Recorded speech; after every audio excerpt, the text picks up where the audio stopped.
Kia ora koutou katoa, ko Vicky Watson, toko ingoa, ko taku mihi ki Aotearoa Circle. And I'm delighted to host this very first webinar of the year and to welcome our biggest audience yet. We're very fortunate. We regularly get, sort of in excess of 300 registrations for most webinars. Today, we have received more than 470. So a huge number of people interested in the topic. And how did this webinar come about? Like many of you, we have huge amounts of information coming through daily. And it was really trying to decide, how do you consider what would be robust, scientifically based, evidence-based, trusted information? And you'll hear those words a lot from me today. And then I asked myself, well, who did we have in New Zealand that could deliver this and what we wanted on climate? And it was the Climate Change Commission, it was Ministry for the Environment, and it was Earth Sciences New Zealand. And we're very fortunate to have others as well. So let's also acknowledge that the topic of climate change is not new. Nearly 200 years ago, the French mathematician and physicist Joseph Fourier discovered the greenhouse effect, and 30 years later, American scientist Eunice Foote demonstrated increases in carbon dioxide could influence global temperatures. So unfortunately, the impacts of climate change are gradual and global, and many of the early warning signs were abstract and making them easy to dismiss. So the seasons change naturally after all. So that's why today is so important, because with so much noise out there, I'm keen to look for and listen to the trusted, robust, scientifically based measurements and models. What are the impacts becoming increasingly visible? And so what? What can we then take away and work out what we can do? So many of you will have already felt climate change impacts and developed strategies within your own worlds. For the Aotearoa Circle, our work in the climate and nature realm began with our official launch at the end of 2018. And as a nation whose economy is so intrinsically reliant on natural capital to generate our wealth, we need to understand the impact that climate change is having on nature to make decisions on strategy and investment. But making those decisions rely on that trusted and translated data, be it from the Climate Change Commission, Ministry for Environment, Earth Sciences New Zealand, or other credible New Zealand and international science-based organisations.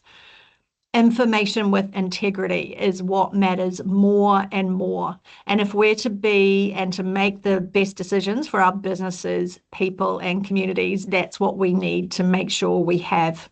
Today's webinar is a chance to hear from some exceptional experts who are each contributing to strengthening New Zealand's response to climate change or applying that information.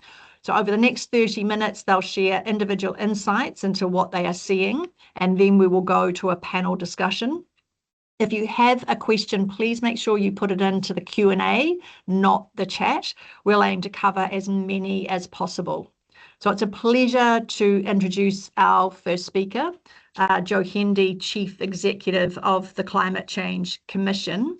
Joe's experience spans working as Secretariat of the Interim Climate Change Committee and the Parliamentary Commissioner for the Environment. And she, like me, she also became Chief Executive in 2019 of the new Climate Change Commission. So Joe, look forward to hearing, where are we now? Thanks, Vicky, and kia ora koutou, everyone. So I'm going to first kick off my helicopter view today by touching on the global goal of keeping temperatures to 1.5 degrees above pre-industrial levels. And the reason I'm going to quickly cover this first is because I'm increasingly hearing questions around its relevancy. And in a webinar that's about trusted evidence, being clear on where the science is at is really important. Now, essentially, we're at the point where the window for keeping global temperatures below the 1.5 threshold is almost completely closed. So it does not look like we're going to be able to achieve this strictly. But the goal is still relevant and meaningful. So what matters now is how far we go beyond 1.5 degrees, how long we stay there, and how quickly we can reduce temperatures back down again. And this is because of the fundamental physics that sit behind this, which is that every 0.1 degree of temperature rise impacts risks and increases costs. And of course, we're actually already seeing the impacts of rising temperatures now. And that was really clear over January, February with all the extreme weather that New Zealand experienced. We're seeing climate pressures already affecting the operating environment, increasing costs, affecting reliability, causing disruptions. So climate change is here. And the more we can get clear on what the evidence is telling us and get that clarity, the better able decision makers are to respond to it. So how the Climate Change Commission works is that we look broadly across evidence, science, technology, what's happening internationally with other countries, social and environmental factors. So all of this, it's a broad evidence base that we pull together. And we do our work by keeping the evidence and the judgments separate. So assess the evidence and then make that reality legible, then outline those judgments and key strategic choices that need to be made. The key question for decision makers in this day and age is around managing that change, either managing that change in a well-paced way or kicking it down the road, but then facing those sudden corrections and shocks because it is unmanaged. So the quick helicopter view I'm going to give you today is 3 areas of judgment and looking at the evidence. It's the impacts that are already in the system. It's what's happening with the transition globally. And then it's how we navigate the uncertainty ahead. So if we could flip to the next slide, please. So as I was saying before, we're seeing climate risk being embedded in our operating environment. We're seeing rising insurance costs, capital costs, infrastructure under stress, volatility increasing, input, supply, productivity. They don't show up as that labeled climate. They show up in everyday business decisions and management, cost structures and risk pricing and reliability and performance. And then we also see them flowing into households and affecting the cost of living, for example, through insurance cost rises.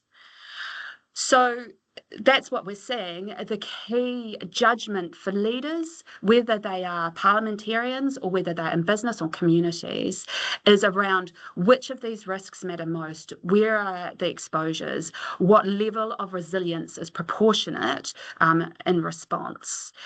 And what the evidence consistently shows is the earlier you can act on these risks that are already rearing their head, the more stability and more control you have over future costs.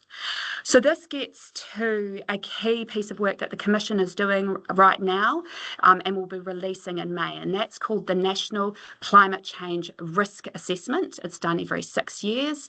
This is the first time that the Commission is doing it. It was done by the Ministry for the Environment last time. And that is looking at how climate affects risk across the system. So system risk, it's looking at our health system, infrastructure, the economy, etc. And it's really about making those system risks legible so that they're transparent. We're transparent on the data we use, and we'll also be looking at it from the perspective of different sectors. And that's with the intention to help decision makers move earlier rather than later with confidence in the face of these emerging risks. Next slide, please. So the second area that I was going to cover in my helicopter relates to what's happening with our international markets and our partners that matter. And this is another part of what the Commission looks at, what is happening internationally and what it means for New Zealand. And of course, we've got headwinds and tailwinds and a lot of chaotic signals happening in the last few years, not least in the United States, where when it comes to climate change, we're seeing the federal government unwinding, whereas at the state level, we're seeing action continuing. The interesting thing here is that under President Trump, we have seen more coal plants close than under any previous president, despite this unwinding. And the reason for that comes down to those fundamental economics that are occurring underneath politics. And that's around the efficiency and economic, the reducing costs of clean energy. We're seeing our key partners like EU, UK, Australia dealing with this trade uncertainty, but at the same time continuing to tighten standards and invest in that modernising the economy towards the low emissions future. And very recently, in January, an example of that is the EU-India free trade agreement, where the EU has pledged €500 million to India to help cut emissions and setting up closer cooperation on clean energy and future carbon market rules. But very notably, the EU has retained its border carbon adjustment mechanism that it's developed to help its continent transition to that future. And nowhere is as clear around the economics of that energy transition and where the modern economy is going to go than looking at China and what China's strategy is. They are moving in only one direction, and that is to become that modern world-leading low emissions economy based on those economic fundamentals. So what that means for New Zealand is there's both strategic risks and opportunities. Our competitiveness depends on our alignment, and our emissions trajectory is now part of the equation that goes into access and credibility when we're dealing with our partners. And so that comes down to the importance of meeting our own emissions targets and emissions budgets to avoid risks of trade or other penalties. The Commission's monitoring reports come out every year in July. Last year, we saw that New Zealand had started to make progress. Emissions were falling, but the forward trajectory looks very fragile. We're at risk of not meeting particularly the third emissions budget, so that's the early 2030s. The window for acting so that is achievable and we still have options is going to close over the next couple of years. So it really means it needs early action to make that achievable. The Commission will be doing its next update in July this year, and that will help leaders when they're making their decisions around when to move, how to pace change, and how to stay aligned with our partners. And finally, a quick look at uncertainty, because it feels like right now it's never been as uncertain as we are right now. So from a physical point of view, we're seeing persistent volatility, impacts intensifying. We know there are tipping points, there are thresholds where the physical system will tip into different states that will have huge implications, but we don't really know at what temperature levels those shifts will happen. At an economic level, there is trade rules, emission standards are difficult to forecast and change unevenly. And but what we are also seeing with both of these is that there are true structural change going on, not cyclical. So this comes back to again, why the Climate Change Commission uses scenarios, not prescriptive pathways. No single future forecast is adequate. It is too fragile. So scenarios mean better preparation for whichever future plays out. And last year we recommended to government that the best approach for their emissions reduction plan was to use a Swiss Army knife approach for that very reason. Optionality is becoming builds resilience and becoming our almost a comparative advantage these days. And planning across multiple futures means you can adapt faster. One final word, we're also seeing carbon market volatility, and the Commission will be producing its annual ETS auction settings advice in April. And within that, there's an opportunity for us to give advice to government that helps clarify policy choices and keep incentives predictable and stable. And I realise that thank you for turning the slide. I forgot to tell you. So just to wrap up, looking at that clearly at the evidence makes that reality clear so you can make better judgments about the risks you're facing today, protecting choices for tomorrow and preserving that optionality for that uncertain future. And just to emphasise with this slide, it is not just risk you're facing, it's not just downside risk, there are opportunities here as well.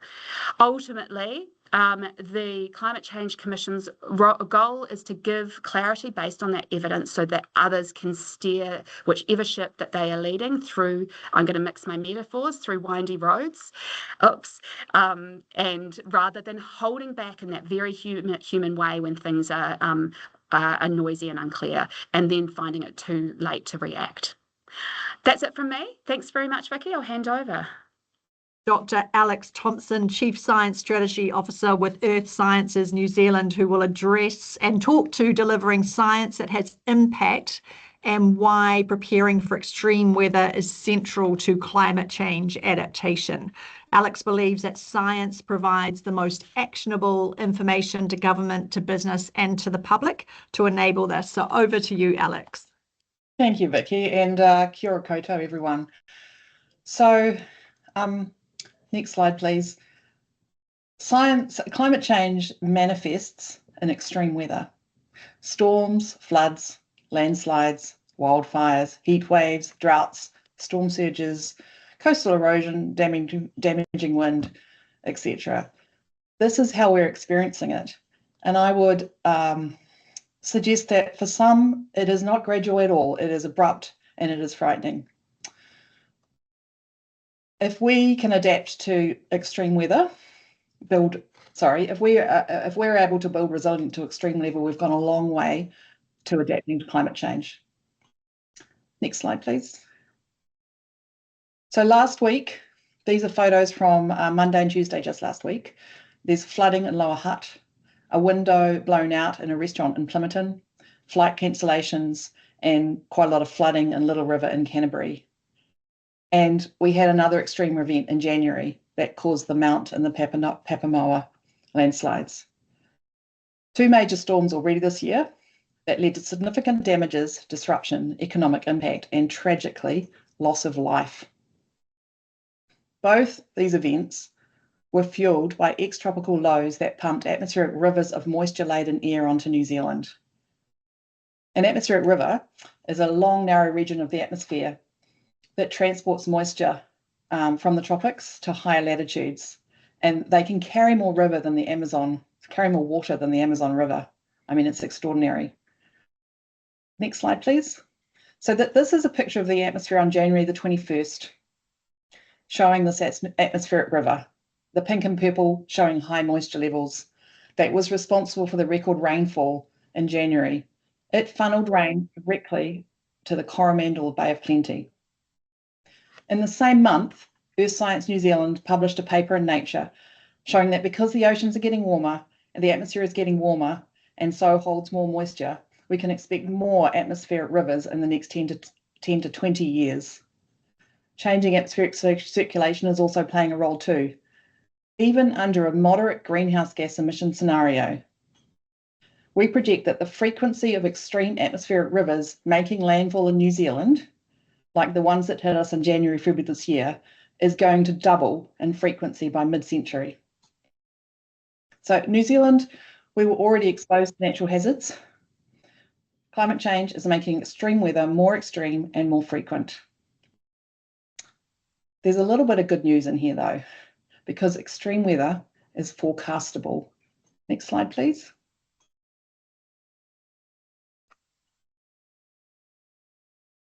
We're forecasting weather and climate across the continuum of time. So from historical information, that's paleo back thousands of years, our climate records in New Zealand go back 100 years, and we have a very detailed, complete data set from 1990 of 1.5 resolution across the country every 30 minutes, weather information. Add business performance metrics to that, and you can see how your business has been impacted by weather in the past, and with forecasts, how it might be impacted in future. We're doing nowcasting that is useful, for example, spot pricing for energy generation, forecasting the weather days out, weeks out, seasonal forecasting, and decades, long-term planning decisions. The key, or the most exciting development that's happening now that we're working on is we're moving to impact forecasting. So we're not just talking about the rain, but what the rain does. Next slide, please. So as an example, forecasting floods. We provide a flood forecasting service for Westport, which is a little town that suffers from a lot of floods. So we start with weather forecasts. The weather forecast will tell us what the river flow forecasting will be. We understand the sea level and tides. We can create maps of inundation, and then the impact of that inundation, which roads, which properties, which buildings are going to be affected. And it's the same for landslides. We can link extreme rainfall forecasts, flood forecasts, to what we understand about landslide susceptibility and the movement and redeposition of sediment and woody debris. We can forecast this. We know where the infrastructure is. We can start predicting impacts like a bridge being taken out because of debris in a river caused by flooding or a landslide. Next slide, please. So if we understand the hazards, and we're understanding our flood hazards and other weather hazards, we understand our exposure to those hazards. So that's where we know where the assets are, we know where the people are. We can understand the vulnerability of the assets. That's the likelihood of damage to exposed assets. It includes both economic and social vulnerability. Not every community is equally resilient. And taking them together, we can identify where the risks are. This is the same science that helps decision-making during an event, also informs long-term hazard management, with the goal of reducing the need for emergency response and recovery. Our current civil defence system has a real focus on response, that is during the event, and recovery, cleaning up after event. It was designed when extreme weather events were rare, but now that they are not rare. So perhaps we need to be putting a little bit more effort into preparedness and reducing the risks to extreme weather hazards. Next slide, please. Let me just finish by highlighting a new piece of guidance that's been produced by Chapter 0 in the Institute of Directors with Earth Science New Zealand. This is a document that distills the scientific evidence into concise, practical format, designed for boards and businesses, helping directors understand the physical drivers of change, the implications for governance, and how to respond strategically. It's free from the Chapter 0 website. Okay, that's all. Thank you. Thank you, Alex. That's great. And now, Dr. Alison Collins, welcome back to another webinar of the Circles. Dr. Alison Collins is the Departmental Science Advisor at Ministry for the Environment and understands why measuring what is happening in our environment matters, and equally, how can we bridge the gap between reporting and action. So Alison, over to you. Thank you very much, Vicky, and for the invitation to be here. So I've just got a few slides, and really I want to leave you with this thought that resilience is not a compliance cost. It's more value protection. The way that we safeguard our assets, keep projects viable, reduce the financial shocks that Joe talked about, is really important. And trusted evidence is one way we can do that. It guides us in terms of where we can build, where we insure, where we invest, where we protect value rather than erode it. So that really is financial resilience, and it depends on having the right available information that's actually shared and decision ready. So I'll probably pick up a couple of the points that both Alex and Joe have already made. The first little graph there, and I don't want you to look at the detail, it comes from a brief to the incoming ministers from NEMA back in 2023, so it's already out of date. But it shows the number of days in declared state of emergency over between 2011 and 2023. And what is, I suppose, concerning is just the number of blue blocks that we're seeing, and it's steadily increasing. So that is the amount of states of emergency declared because of severe weather. So the important point here is the trend. So more emergencies occurring more often and lasting longer. And that those sort of rising emergencies are meaning increasingly tragic deaths, risk exposure, disruption, cost for households, councils, insurers, as well as the Crown. The second image I thought I'd just share is one from a report that was done by SAPIR last year, where they looked at natural hazards related public spending in New Zealand, particularly from the Crown. And this comes to a point that Alex just made. I think they found that 97% of the funding actually goes towards response and recovery, and 3% to risk reduction or avoidance or sort of hazard management and adaptation. So again, this tells us that only a very small proportion is actually invested in risk reduction, and are overwhelmingly responding to events and not trying to prepare and avoid them. So risk is rising, costs are rising, and proactive investment has not kept pace with the level of risk. So if we can't see the balance, we cannot change the balance. So if we could move to the next slide, please. There is good news, as Alex has talked about, that the real importance of spatial information that takes science, that takes our models and our data, and makes them usable and practical and relevant to sort of financial and also planning decisions. So here I've just picked two examples. I don't want you to look in too much detail. Some of them, they're a little bit old, but we have a lot of really good hazard information. And this example was from is from NEWA, now Earth Sciences, looking at coastal flood inundation. And so that shows us, when we have that information that Alex has already talked about, it's a great starting place for decisions. And then this image on the right shows Auckland spatial plan in 2012, where they're taking that information and then using it to think about the decisions about growth, development, investment. So it's pairing that information together.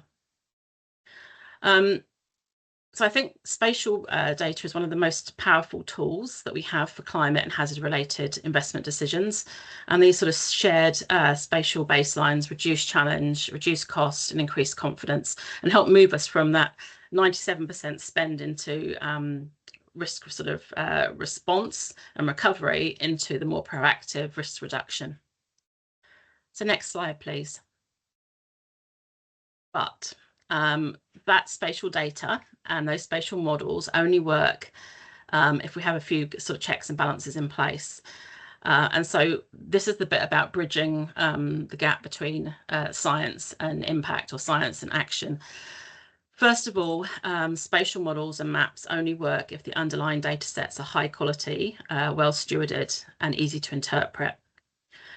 So the example you can see on the screen is from Manaki Whenua, now Bioeconomy Sciences, which shows SMAP, which is the soils map for New Zealand.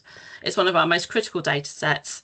It's just an example that if we know where we've got our soils, we can think about then what the risk and susceptibility looks like. Now, high quality, consistent and accessible data is what gives confidence to planners, insurers, infrastructure owners, investors. But some of these data sets, including things like SMAP, are not funded sort of like critical infrastructure. I think looking at what we term in terms of nationally significant databases and collection, which is stewarded through MB. Very few of these sorts of data sets like SMAP are actually funded as such. So they're sort of funded from project to project in an ad hoc way. And so we don't have the surety of those underpinning data sets.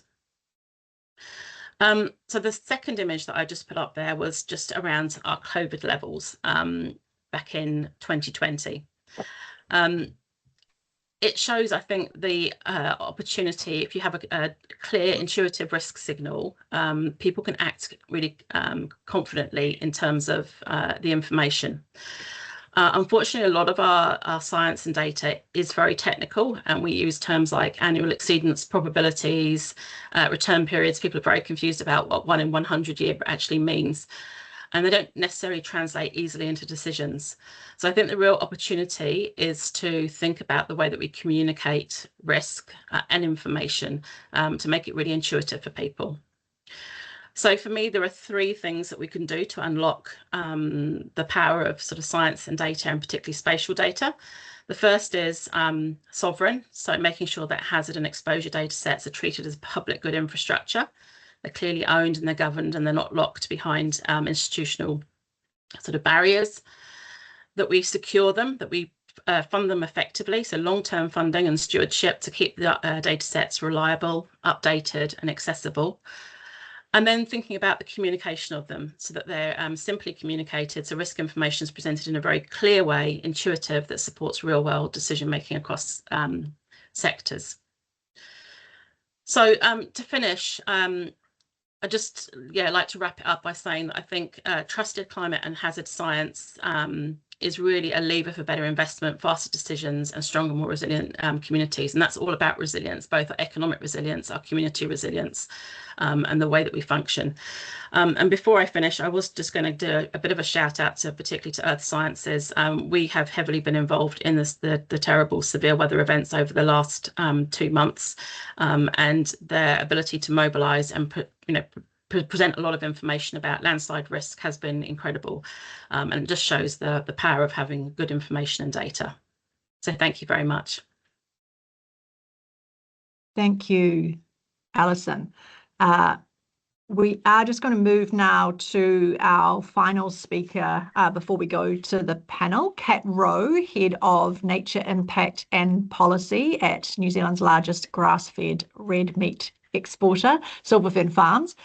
Kat will share how Silver Fern Farms is using this trusted data to guide its strategy and what other producers and exporters should also be considering today. Thanks, Kat. Thank you, Vicky. Ngā mihi nui mō te kōrero, kia koutou e tēnei rā. So at Silver Fern Farms, we don't experience climate in a model. We experience it as roads washed out, livestock delayed, communities off the grid. So what I wanted to share today was, I guess, 5 lessons from our practice on using science and data really to effect change to build future fit businesses and livelihoods. So my first take, don't wait for perfect data because it is never going to arrive. If you are waiting for the perfect data set to fall in your lap, you'll always be late. We've had to build what we need and move while the picture is still sharpening. And that's why for us, we've stood up tools like Prism Earth, which is our spatial data JV. And that allows us to get forward-looking signals where our farmers are actually operating and data that's aligned to market realities. And it's not just a tidy national average. You really have to design for the data that you need. Those working in climate and sustainability will be familiar with the mantra of progress beats perfection. But I do think in the case of utilising data, it is a really good one to hold. Next slide, please.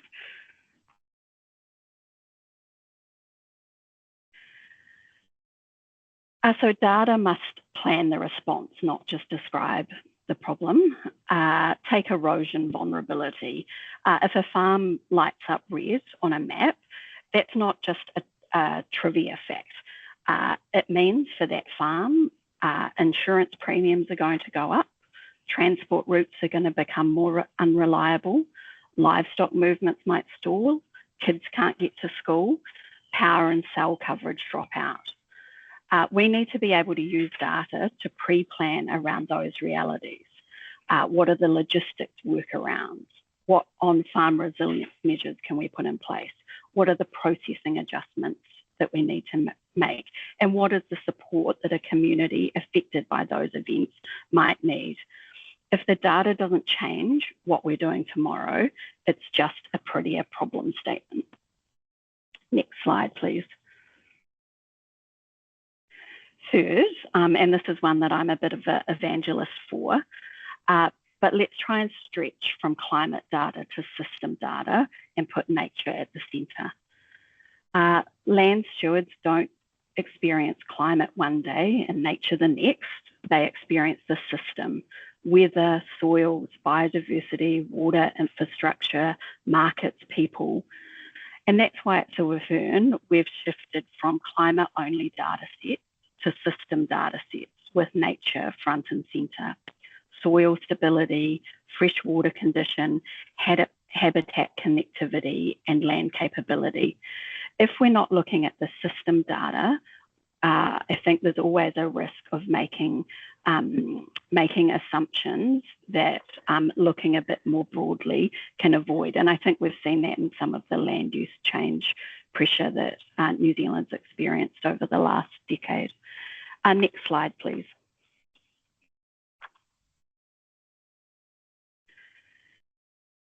So data isn't free, and I think it's really important that we recognise the people who produce it. So good data takes work.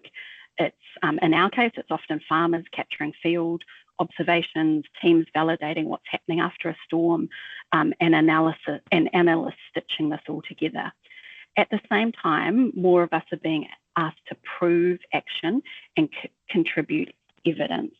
I think it's really important that that effort deserves recognition. So that's one of the reasons at Silver Fern we're progressing our Nature Market Accelerator alongside Toha, Prism and Rabobank. And it's why we think nature markets and data premiums are a key future tool.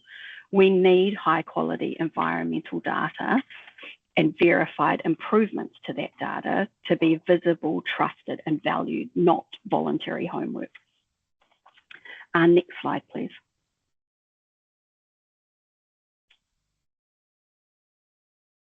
And finally, and perhaps the point I'd love and encourage everyone to take away from today, acting early with good data is competitive advantage, but you do then need to add a dash of courage. For New Zealand businesses, data isn't just operational, it's strategic. When you invest in trusted and high integrity climate and nature data early, you can move first. You can adapt supply chains, back the right resilience investments and meet market expectations with confidence and build consumer trust. That's competitive advantage. But data only gets you so far. You still need courage.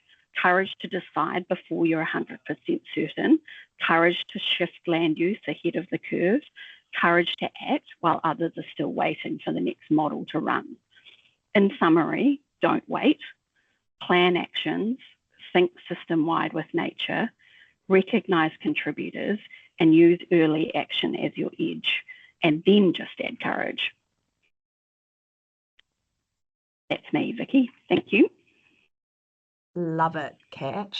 Thank you. That was really well articulated.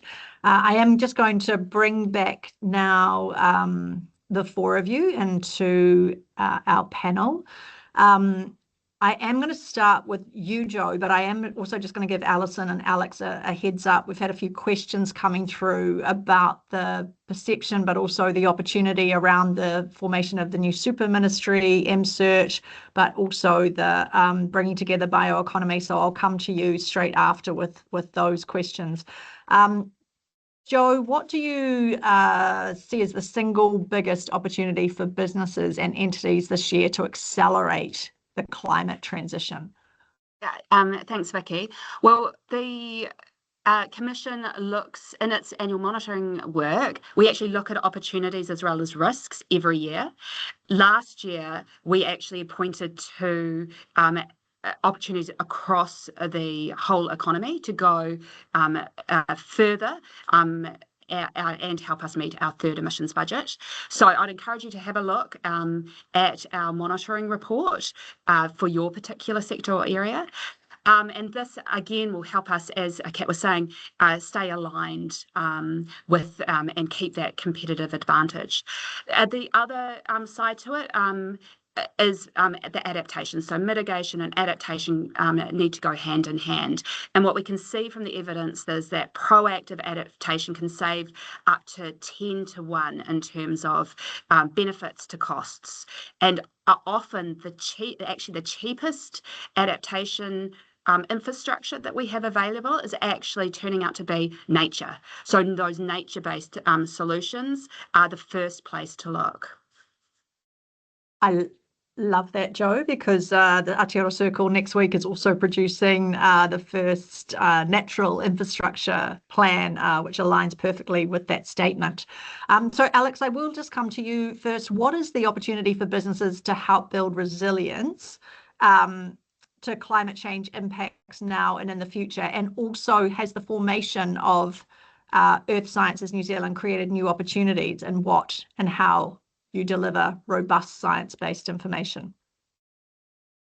Thanks, Vicky. I'll answer the second question first, which is the merger of GNS, NIWA and the acquisition of Met Service is an absolute game changer for this country. It is incredible what we're going to be able to do. We're starting to see the benefits, but it is nothing to what's going to come. So as a result, I think of the Christchurch earthquakes, our systems for dealing with geological hazards, earthquakes, have been relatively well developed. There's 24/7 monitoring systems, etc. We can apply them to climate hazards, and of course bringing Met Service into the fold too. So it may be the greatest synergy, or the most exciting thing about the creation of Earth Sciences is what we're going to be able to do for the country when it comes to natural hazards, and particularly weather and climate hazards. Your question about what's the opportunity for businesses. I'll pick up some of the points that you made, Kat. One is that you need more than climate data, right? You need the impact of the climate information. And there's a wealth of opportunities to, I sort of referred to a little bit in what I was presenting in terms of interrogating data we have and then developing up forecasts, indices and things that can give you precisely the thing that your business needs going forward to measure your performance or measure response or whatever it is. So I would engage. Organisations like Earth Science New Zealand can help you understand for your business the impacts of climate projections and changes in weather going forward. And the other point I'll talk about, which is to pick up another one of Kat's great points, which was that it isn't necessarily free. If it's worth value for the company, you can expect to pay for it if it's something that's going to be custom made, that's going to help your company or your business or whatever you're trying to do respond better, will have value for you. So I think that at times there is an understanding that the government should pay for all of this and that we're fully funded to give everything away for free, and that is really, really not the case.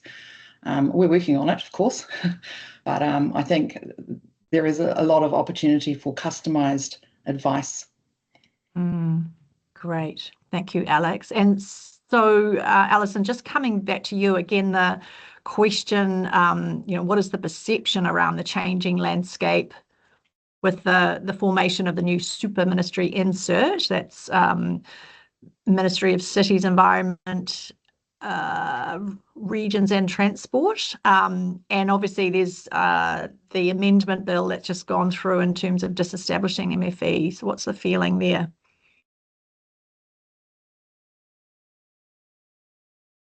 I won't talk about sort of perception or politics, but I will just sort of give a sense of, I think, the opportunity that the new ministry offers us.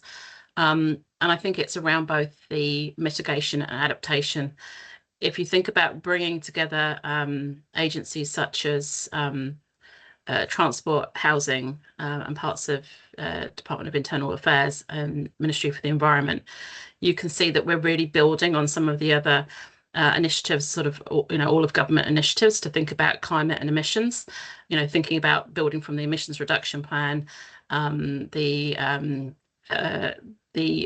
Chief Executive Interagency Board for Climate, obviously the Climate Commission, which is independent, but we're saying that these, climate mitigation is not the responsibility of one agency. So bringing some of the largest emitting sectors together, I think, really enables that sort of much more systems focus. So that's one opportunity. I think the opportunity around adaptation, again, is you're bringing together agencies that have got a responsibility for sort of long-term resilience and investment together with with the environment. So you can really think about place being the place where you start to focus on what's affordable, what's safe, and make sure those decisions are really grounded in resilience. So I think those are two particular opportunities in the climate space of the new ministry. I'm very hopeful for that. Agree.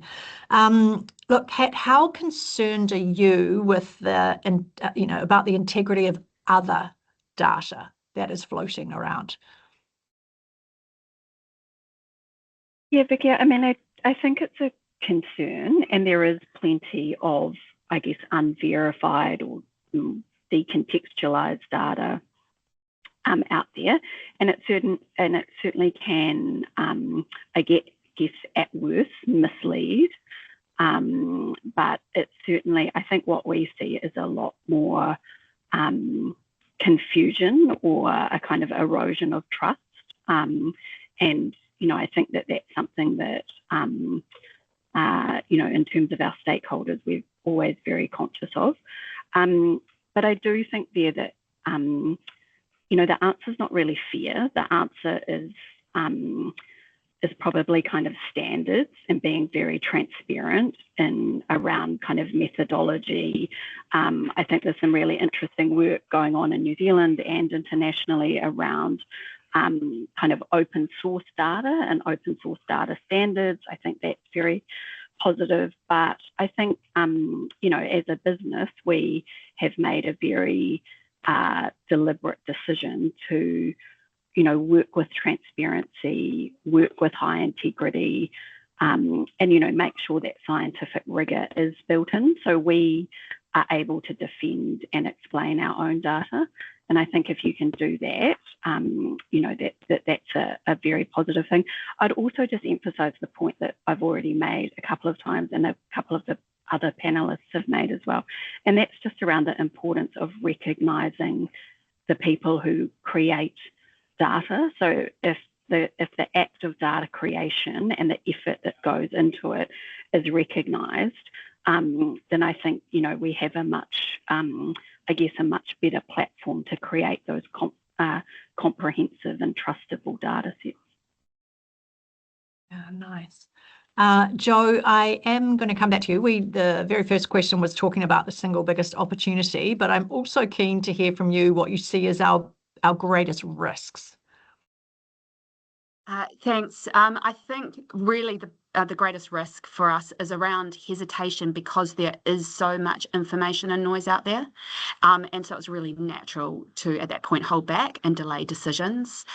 But what is clear in both mitigation and adaptation is that means you lose room to manoeuvre. And I think, Kat, you summed it up in your talk. As the longer you wait, the fewer choices you have. So your options start to close off, and those choices also start to become more and more expensive. So I really highlight that need to be clear on what the evidence is showing you, and then not hold back because of the uncertainty. I have got a question again for Alison and Alex and your various organisations. Alex, the first one for you in terms of asking, are you working with the likes of Infrastructure Commission and Treasury on where we prioritise public infrastructure investment? because, is there an example of investing in bridges where they might be impacted, as you say, by woody debris and floodwaters? Does that now sort of guide them on building different types of bridges, such as Bailey's bridges? So the short answer is yes. Yes, we are. We're a independent science advisor, so we provide, the purpose being to support what New Zealand needs, and so that's obviously need for government. But we are, and we'll do everything we can, but we're also dependent on government agencies or businesses reaching out to us if they need something from us. So, but absolutely. I notice in the National Adaptation Plan, there's a section on infrastructure, right? So it's on the radar. It's definitely on the radar. And then the infrastructure plan that's just come out, it does talk about the need to build climate resilient infrastructure. Yeah, nice. And Alison, in sort of a similar vein, how can we best ensure that decision makers continue to have access to trusted, high quality data and research insight as its importance continues to grow? Thank you for that question, Vicky. I think I sort of touched on a little bit of this when I spoke. I think the gap really isn't sort of scientific knowledge, it is decision-ready information.